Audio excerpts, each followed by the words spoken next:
Welcome back नाज़रीन after the break. और break पे जाने से पहले हमने आपसे डिस्कशन किया, थोड़ा बहुत आपको कॉलम दिखाया पाकिस्तान की सियासी सूरत हाल पे बात करने के लिए। आपको बताया था कि हमारे रेजिडेंट डायरेक्टर अनीस मंसूरी साहब कराची पाकिस्तान से हमारे साथ ऑनलाइन होंगे। अनीस मंसूरी साहब, खुशामदीद वीकेंड विद हिदायत में। जी जी, कैसे हैं आप? ठीक हैं काजिम? जनाब अल्लाह का शुक्र है, ऑल इज़ वेल है। और वो दिल तो चाहता है कि कहूँ कि खुदा करे कि अर्ज़ पाक में भी सारी सूरत हाल अच्छी हो और वहाँ पर चैन की बांसुरी बज रही हो। आप बताइए कौन सी बांसुरी है आजकल? देखिए, चैन की बांसुरी तो कब्रिस्तान में भी बहुत अच्छी बजती है, लेकिन मसला यह है कि यहाँ चैन जो है वो कभी भी नहीं मिलने वाला। जहाँ कुछ ऐसे लोग हमेशा अगर हमारे ऊपर हुक्मरान हो कि जिनका सिर्फ और सिर्फ मकसद आपको सर्व करना हो, तब तक यहाँ वो बांसुरी जिसकी आपको को उम्मीद है या जिस शहर का आप इंतजार कर रहे हैं, शायद वो भी मुमकिन ना हो। ठीक है, ठीक है। आपका कॉलम मैंने आज उसको पढ़ा। महनाज को जानते हैं क्या? क्या था? हाँ, इनसाइड स्टोरी बताइए, क्या था, कैसे पहुंचा आप तक ये? देखिए, ये बहुत अफसोसनाक स्टोरी है। ये जिस खत्ते की स्टोरी है, अजीब बात यह है कि सांगड़ माई सांगड़ के नाम पर रखा हुआ एक नाम, जिसका नाम ही एक माँ की बुनियाद पर रखा गया है, एक औरत की बुनियाद पर रखा गया है, वहां पर इस वक्त सूरत हाल यह है। बल्कि अगर आप पूरे पाकिस्तान के उन इलाकों की सूरत हाल देखिए कि जहाँ पर बुनियादी सहूलियात मौजूद नहीं है, जहाँ पर रोजगार मौजूद नहीं है, जहाँ गुर्बत बहुत ज्यादा मौजूद है, जहाँ पर हुकूमत का नाम तो है लेकिन हुकूमत का जो बुनियादी ढांचा होना चाहिए वो वहां पर मौजूद नहीं है। ये आबिद और महनाज की कहानी कुछ ऐसी है कि इन्होंने एक मोहब्बत की शादी की, गरीब मजदूर, और फिर हुआ यह कि ज़ाहिर इस वक्त महंगाई की हद तक बढ़ गई है। काम रोज होते हैं, वो डेली बेसिस पर कभी काम होता है, काम नहीं होता। तो उस पूरे खाने में हुआ ये कि उस ज़ाहिर है जब एक बच्ची की पैदाइश भी हो गई तो अब घर के हालात बिगड़ना शुरू हो गए। घर के हालात इस हद तक बिगड़ गए कि ज़ाहिर है जब घर में खाने के लिए ना हो तो सलामी नहीं कर रहा होगा। और बाद में दोनों मियाँ बीवी ने यह फैसला किया कि वो खुदकुशी कर लेके उन्होंने मिट्टी का सेवन किया। अफसोसनाक बात यह है कि सांगड़ जैसी जगह पर एक जो सिविल हॉस्पिटल होता है, जो बुनियादी हॉस्पिटल होता है, डिस्ट्रिक्ट हॉस्पिटल, वहाँ पर बुनियादी सेहत की वहाँ पर बुनियादी इमरजेंसी की सहूलियात मौजूद नहीं और उन्हें भेजा गया नवाबशाह, 56 किलोमीटर दूर। जब नवाबशाह भेजा गया तो रास्ते में ही उनका इंतकाल हो गया। एक तरफ हम उनको खाना नहीं दे सकते, एक तरफ हम उनको रोजगार नहीं दे सकते, एक तरफ हम उनको सेहत नहीं दे सकते, एक तरफ उनको हम किसी हादसे की सूरत में बचाव की तरकीब नहीं दे सकते। और अब आप देखिए कि इस अलमनाक खाने के बाद उस व्यक्ति का क्या होगा कि जिसके सर से माँ का साया हो गया। ये हमारे यहाँ पर सोचा नहीं जाता। अब मैं आपको उससे भी बढ़कर एक दर्दनाक कहानी सुनाता हूँ कि घोटकी जो इसके बारे में जो सिंध और पंजाब की पट्टी है, इसको रेगिस्तानी पट्टी कहा जाता है। उस 80 किलोमीटर पर मुसलसल कहत और बारिश की कमी की वजह से वहां पर इस वक्त इंसानों का रहना मुश्किल तरीन हो चुका है। वहां पर ना पानी है, वहां पर पानी जो आम आदमी पीता है वही पानी जानवर पीता है। यानी वहां पर इतना आपको शर्म आएगी कि वहां पर इतनी बुरी सूरत हाल है। और लेकिन हमारे यहाँ पर किसी के काम कर जूं तक नहीं रहती है। मैं आपको एक बड़ा ताजा वाकया सुना रहा हूं और हो सकता है कि आप इस पर मेरा कॉलम भी देखें। मैं आपको एक नौशेरा रोज लेके जाता हूँ। नौशेरा रोज में अनीस इलाका है, इसका नाम अनीस माज़ चाहता हूँ, खता कलामी कर रहा हूँ। मेरे साथ इस वक्त लाइन पे अमीन यूसुफ साहब भी मौजूद हैं, पाकिस्तान से PFUJ के जनरल सेक्रेटरी हैं पाकिस्तान में, कराची प्रेस क्लब के। अमीन यूसुफ साहब, खुशामदीद है वीकेंड विद हिदायत में। बहुत शुक्रिया आपका जनाब। अमीन यूसुफ साहब, आप ये बताइए कि आजकल सहाफत जो है वो सुर्ख होती चली जा रही है। आपकी आवाज मुझे सही सुनाई नहीं दे रही है जी। अच्छा, ठीक है। सहाफत क्या होती जा रही है? सुर्ख रेड। हेलो अमीन साहब, मुझे सुन सकते हैं आप?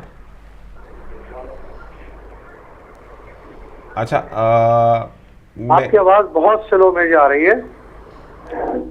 ऑलराइट। अमीन साहब, आप मुझे सुन सकते हैं प्रॉपर? जी, आप सुन सकता हूँ। सुन सकते हैं। अच्छा, मैंने आपसे ये अर्ज किया था कि क्या सहाफत का रंग जो है वो सुर्ख होता चला जा रहा है। आजकल सहाफ़ी एहतजाज पे नज़र आ रहे हैं और हर तरफ या तो सुर्ख बैनर्स हैं उनके हाथों में या सुर्ख निशान है। देखिए, पाकिस्तान के अंदर जो है वो शुरू से ही सहाफत का रंग सुर्ख है।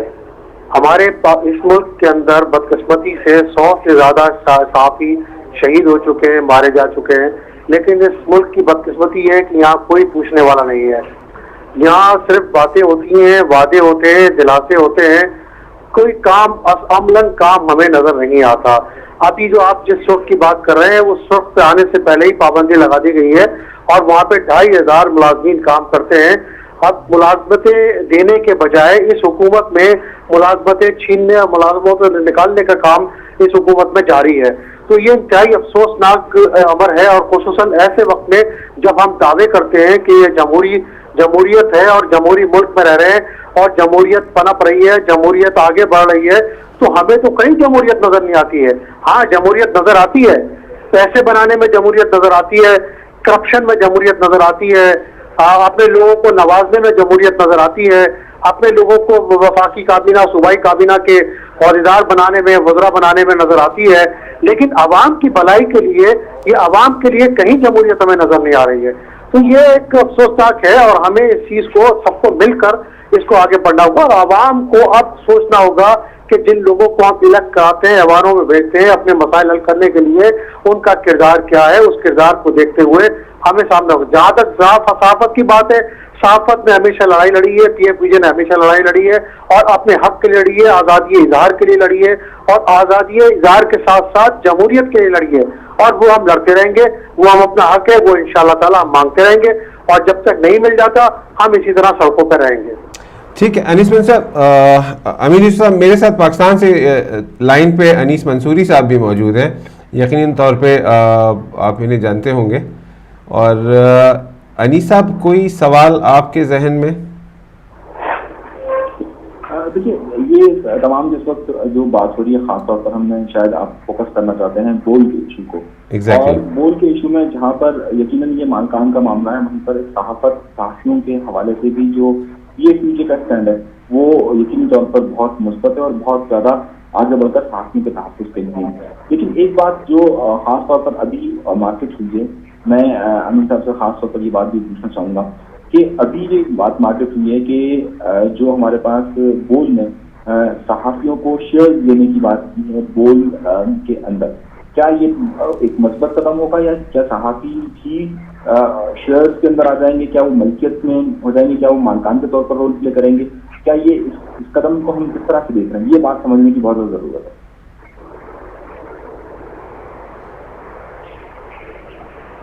अमीन साहब, मैं इनका सवाल नहीं सुन पाया हूं, अगर आप सवाल दोहरा दे तो। अच्छा, अमीन साहब, जैसे बोल ने अनाउंस किया है कि सहाफियों को अब शेयर होल्डर बना दिया गया है, जितने भी, इनफैक्ट ये अनाउंसमेंट आई है कि जितने भी एम्प्लॉयज हैं वो अब शेयर होल्डर्स हैं, स्टेक होल्डर्स हैं चैनल के। तो ये पहली मर्तबा ऐसा हुआ है। पहली बात तो ये कि क्या ये सिर्फ दिलासा है या वादा है, क्या सचमुच इम्प्लीमेंट होगा? और इसकी जहां तक बोल की जो सूरत हाल मैंने देखी है और मैं पिछले 15 दिन से जो देख रहा हूं और अमलन मैं अपनी आंखों से खुद देख के आया हूं, उन्होंने मुलाजमीन को जो मराद दिए हैं वो हम तसव्वुर भी नहीं कर सकते। किसी मीडिया हाउस में, किसी अखबार में, किसी टीवी चैनल में उन मराद को, उन सहूलियात को तो तसव्वुर भी नहीं किया जा सकता। मैं भी 6-7 चैनलों में रहा हूं और मुझे तो सारी चीजें जो बोल नजर आई है बाकायदा, और उन्होंने जो कहा है वो मुलाजमीन के लिए किया है। देखिए, सवाल बोल का नहीं है, सवाल इस सहाफत का है तो, और मजबूत सहाफत का है। देखिए, अगर सहाफी को तनख्वाही नहीं मिलेगी और वो बेरोजगार रहेगा और वो रात से मरूम रहेगा तो वो क्या सहाफत करेगा? असल बात ये है कि ये बहुत से मीडिया मालिकान, मैं तो एक मीडिया हाउस का आपके साथ नाम लेते हुए भी कोई मुझे बताएगा नहीं है, वो है जंग ग्रुप। वो उसने सारा मैनिपुलेट किया है और वो नहीं चाहता, वो अपनी हमारी सहाफत की आवाज को हमेशा दबा के रखना चाहता है। उसने हमारे दरमियान कई ग्रुप बनाने की भी कोशिश की है, लेकिन अल्हम्दुलिल्लाह इस मुल्क का साफी बाशऊर है और वो अब तक खड़ा है और मुत्तहिद है। चंद लोगों को सामने रखकर, चंद जर खरीद के जरिए हमारे लोगों हौसलों को पस्त नहीं किया जा सकता। लेकिन बात यह है कि हमें कोई भी इदारा हो, चाहे वो बोल हो या कोई भी इदारा हो, अगर अपने मुलाजमीन को मराद देगा, खुश रखेगा, वक्त पे तनख्वाह देगा, तो मैं नहीं समझता कि वो ये शेयर होल्डर की तरफ जाएंगे। हमें क्या चाहिए? हमें तो जो हम काम करते हैं, हमें महीने पे महीना खत्म होने पे अपनी तनख्वाह चाहिए, मराद चाहिए, हेल्थ फैसिलिटी चाहिए, इंश्योरेंस चाहिए, बस यही है ना। तो ये लोग देने के लिए तैयार नहीं है, और ये मैं समझता हूं कि यही चीजें हैं जिसकी वजह से बोर्ड के रास्ते में रुकावट पैदा की जा रही है। देखिए, एफजेड का मामला बिल्कुल अलग है, फाइनेंशियल मसाइल भी हो सकते हैं, लेकिन बात यह है कि एक इदारे को आने दें, उसको रोकने की क्यों कोशिश की जा रही है? और इसमें सबसे ज्यादा शर्मनाक किरदार जो है इस मुल्क के वजीर इत्तलात का है, जो इधर कुछ कह रहे हैं, उधर कुछ कह रहे हैं। अगर वो इतने मुखलिस हैं तो फिर अगर वो जमहूरियत के दाई हैं तो उन्हें फौरन एक ऑर्डर करना चाहिए कि पैमरा को कि वो बोल को आने दे और बोल की नशरियात को इस मुल्क में लोगों के सामने आने दे। अच्छा अमीन साहब, एक तो कॉमन एक आम आदमी का जो सवाल है वो इसमें एक बड़ा रोल भी प्ले कर रहा है कि आम आदमी की सोच में एग्जैक्टली डायरेक्ट यही बात आती है कि कोई ऐसी कंपनी जो ब्लैक मनी से मार्केट में आती है और फिर मीडिया इंडस्ट्री में अपने कदम जमाती है, क्योंकि उसका पैसा सही रास्ते से नहीं आया है, और अगर वो मीडिया पे लग रहा है तो वो जायज़ हो जाएगा क्या?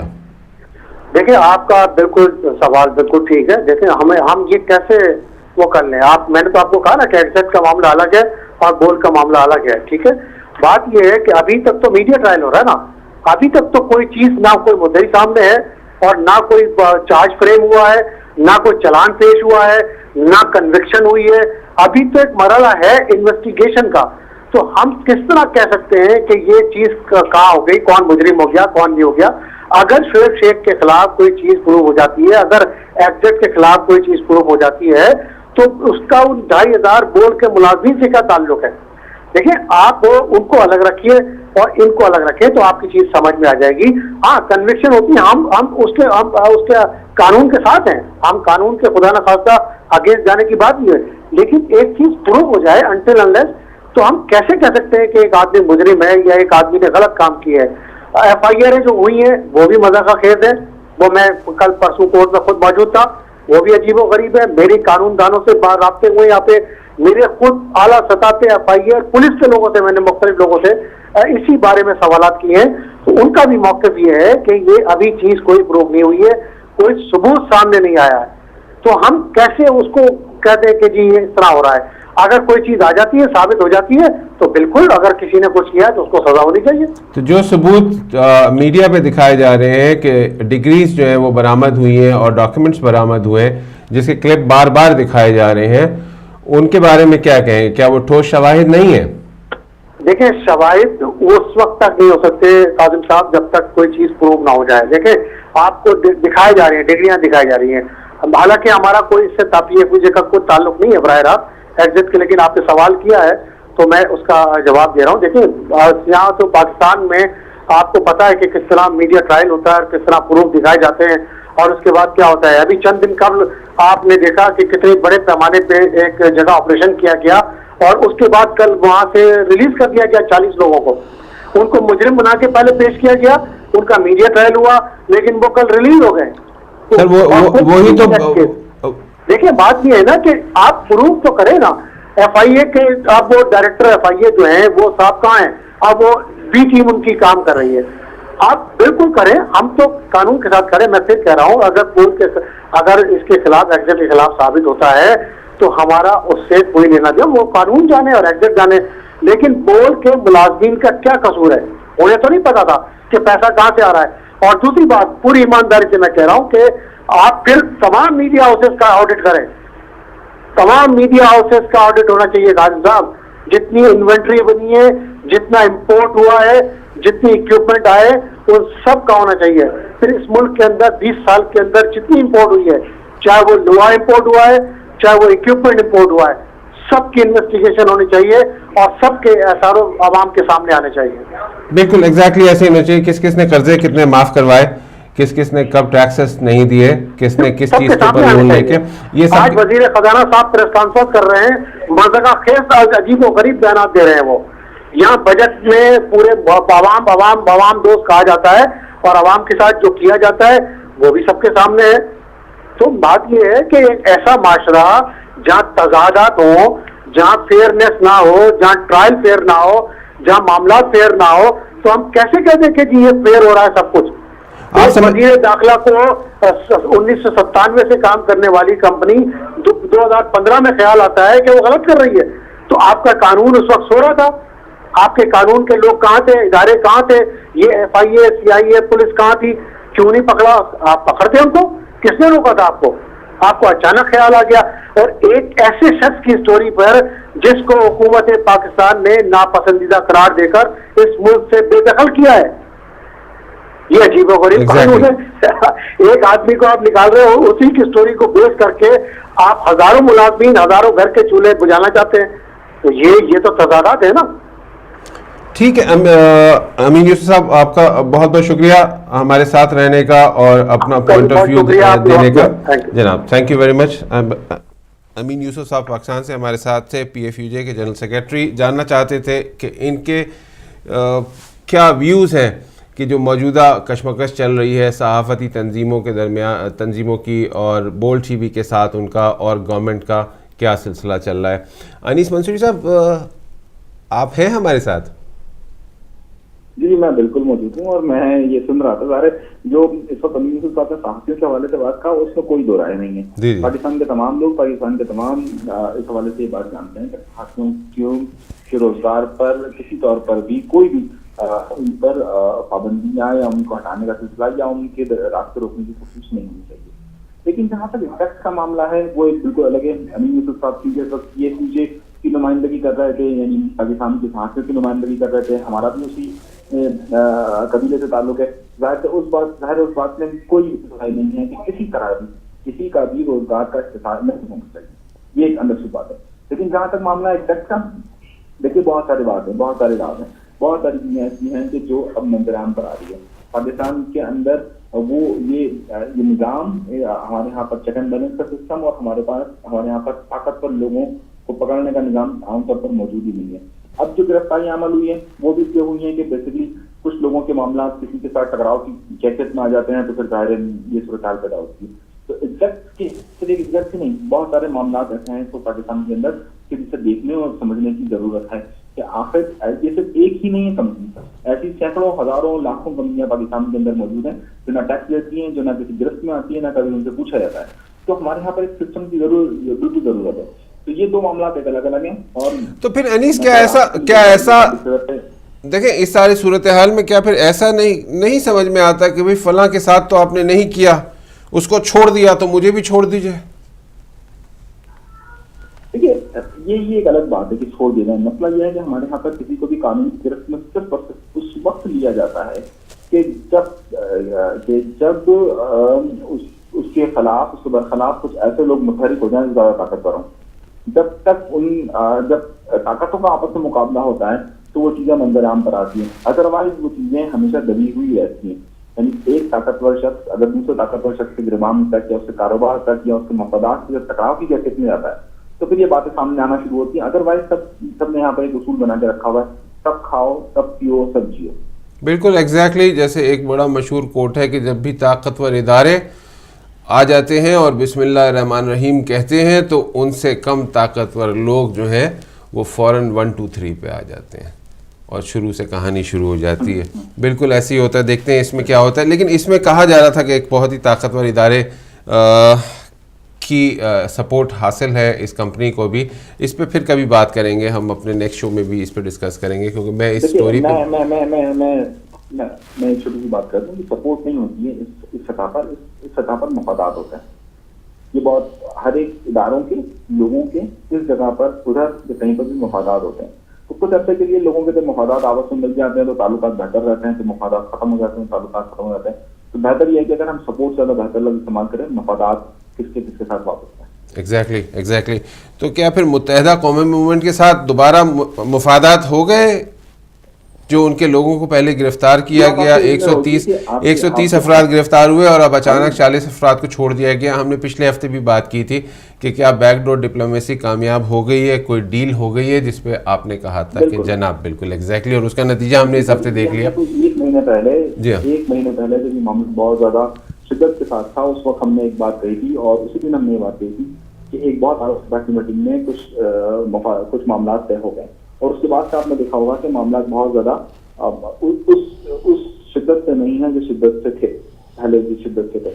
अब मैं आपको बड़ी ये एक अपडेट है कि पाकिस्तान की सोसाइटी पर कुछ हाथ अब चलने वाले। देखिए जो मीडिया प्रोपेगेंडा कर रहा था बहुत अच्छे से होने वाला, उससे हटकर कुछ एक प्लान किया गया है और पाकिस्तान की सोसाइटी के और कुछ बड़े जो हमारे यहाँ के सियासतदान हैं, कुछ ब्यूरोक्रेट्स हैं, उन पर अनकरीब कुछ एक दो स्कैंडल सामने आने वाले हैं, बहुत जल्द आने वाले हैं और उन पर हाथ भी रखा जाने वाला है ताकि बहुत सारे लोगों को सीधा जाए इससे। अब ये इनकी ख्वाहिश है कि इस तरह की करप्शन का खात्मा किया जाए और इस तरह की करप्शन के दरमियान वो हाथ में आ रहे हैं। जब आप बताओ अगले कुछ एक आध महीने के अंदर, एक आध महीने तो बहुत ज्यादा मैं कह रहा हूँ, शायद 15 से 20 दिन के अंदर कुछ मामला सामने आ जाएंगे बहुत और इसके लिए मुकम्मल एक गेम प्लान तैयार कर लिया गया है कि किस तरह से खेलना है और कहाँ से खेलना है। तो कुछ लोगों के गिरबानों तक हाथ बहुत जल्द जाने वाले हैं और मैं फिर कहूँगा इसमें मामला मफादात के मुख्तलिफ लोगों के और उसी मफादात के टकराव में कुछ चीजें सामने आने वाली हैं। सिंध के सियासतदान शिकार अताब होंगे? सिंध से ताल्लुक है जिन सियासतदानों का खास तौर पे, वो अताब का शिकार होने वाले हैं। खबर वक्त देखिए मैंने आपसे कहा था कि जून के मिड के बाद पंजाब में एक नई मुहिम शुरू होने वाली है और उसके साथ साथ सिंध के अंदर जो है वो मुख्तलिफ स्टैंडर्ड नजरान पर आने वाले हैं। तो ये दोनों चीजें पैरेलल होने वाली है from the mid of June. अच्छा, ये अब आप ये कहेंगे मैं प्रोडक्शन कर रहा हूँ, प्रोडक्शन नहीं, कुछ चीजों की तैयारी हो चुकी है। अब वो सिर्फ वक्त का इंतजार हो रहा है और वो वक्त पर खेलना है। अब वो वक्त पहले आता है या बाद में आता है मैं इस पर कुछ नहीं कह सकता, लेकिन मैं ये कह रहा हूँ कि गेम प्लान तैयार हो गया। इस गेम प्लान पे एग्जीक्यूशन का वक्त कब से शुरू होता है, मैं कहता हूँ एग्जीक्यूशन का वक्त शुरू हो चुका है। अब वो मंजराम पर कब आती है ये अब देखना है। मैं फिर बता रहा हूँ, पंजाब के अंदर एक मूवमेंट और सिंध के अंदर कुछ लोगों के गिरबानों तक। ठीक है। जून का महीना आपने कहा कि पंजाब में मूवमेंट आएगी और सिंध में यकीनी तौर पे कुछ सियासतदान ऐसे हैं जो मुख्तलिफ इदारों को पसंदीदा नहीं है और उनके साथ क्या होता है और फिर उनके अपने अमाल भी कुछ ऐसे हैं।